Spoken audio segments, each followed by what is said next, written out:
राज ठाकरे आणि उद्धव ठाकरे पुन्हा एकदा एकत्र येण्याची चर्चा जी आहे ती आज सुरुवात झालेली आहे। याबाबत कोल्हापूरकरांना काय वाटते? शिवसैनिक आणि मनसैनिक आपल्यासोबत आहेत। काय सांगाल? राज ठाकरे आणि उद्धव ठाकरे आज एकत्र येण्यास अशी चर्चा सुरू झालेली आहे, काय तुमच्या भावना आहेत? स्वर्गीय बाळासाहेब ठाकरे यांचा शेवटची इच्छा होती की ठाकरेंचं रक्त हे एकत्र असावं, कारण ठाकरेंचं रक्त जर महाराष्ट्रामध्ये एकत्र असेल तर दिल्लीची कुठलीही तख्त महाराष्ट्रावरती आक्रमण करू शकणार नाही।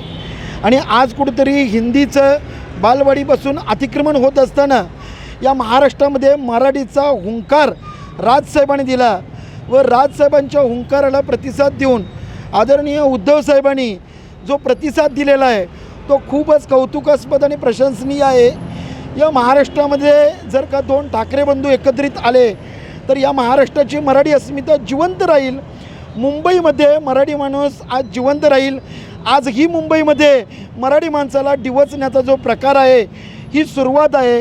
हे थांबवण्यासाठी आणि छत्रपती शिवरायांचा महाराष्ट्र अभिमानानं भगवा फडकवण्यासाठी दोन्ही ठाकरे बंधूंनी एकत्रित यावं अशी सर्व महाराष्ट्र सैनिकांची मनसे इच्छा आहे।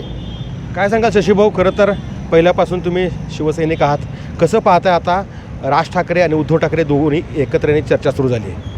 मला असं वाटते दोघं ठाकरे बंधू एकत्र येणं गरजेचं आहे। उद्धवसाहेब राजसाहेब हे काही लांबची नाहीत, शेवटी रक्त ठाकरेंचंच आहे। ठाकरेंचं रक्त असल्यामुळे ही दोघांनी एकत्र महाराष्ट्राच्या जनतेसाठी आणि महाराष्ट्राच्या हितासाठी आणि मराठीच्या अस्मितेसाठी ही दोघं एकत्र येणं गरजेचंच आहे।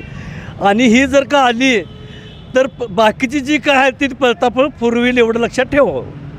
काय सांगाल? तुम्हाला काय वाटतं हे दोघे नेते एकत्र येत आहेत? काय तुमच्या भावना आहेत? अत्यंत आनंदाची गोष्ट आहे की येत्या निवडणुकीच्या तसेच येणाऱ्या मराठी माणसाच्या प्रश्नासाठी तसेच मराठी माणसाचा कणा आणि बाणा असलेले राजसाहेब ठाकरे व उद्धवसाहेब ठाकरे आज एकत्र येत आहेत।